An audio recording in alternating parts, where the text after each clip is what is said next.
Tere, mina olen Urmo, tegelen elektrivaldkonnas elektriehitusega ja sooviksin täna teile seda poolt tutvustada.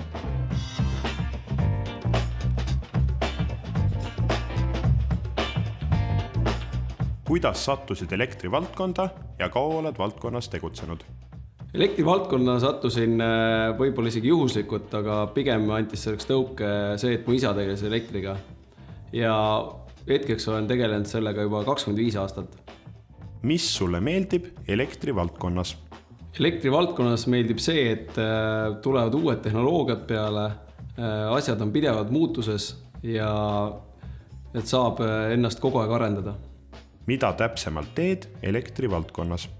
Mina olen kogu oma elektrivaldkonna karjääri tegelenud põhiliselt elektriehitusega, aga selles valdkonnas on ka väga palju muid asju, mida saab teha.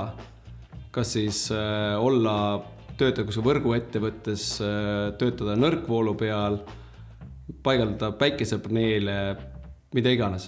Et see valdkond on päris lai. Kus oled enda hariduse omandanud? Elektrialase hariduse omandasin Tallinna Tehnikaülikoolis, lõpetades elektroenergeetika eriala. See on üks võimalus, kuidas sellesse valdkonda tööle saada, aga on ka teisi kohti, näiteks Tallinna Polütehnikum, Tallinna Ehituskool, Lasnamäe Mehaanikool. Ütleme, neid kutsekeskusi Eestis on päris palju, kus elektriinseneriks või elektrikuks õppida on võimalik. Kuhu soovitad noorel elektrivaldkonnas praktikale kandideerida?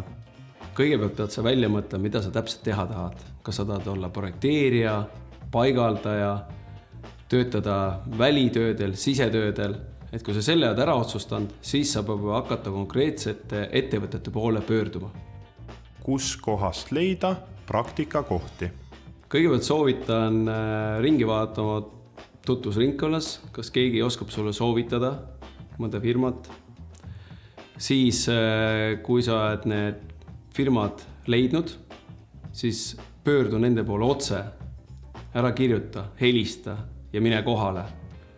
See näitab, et sa tunned reaalselt huvi selle töökoha vastu ja see ettevõte, kellega sa ühendust võtab sind tõsiselt. Kas praktika eest makstakse ka tasu? Kui noore praktikandi tööl on reaalne tulemus, siis kindlasti ka sellest makstakse.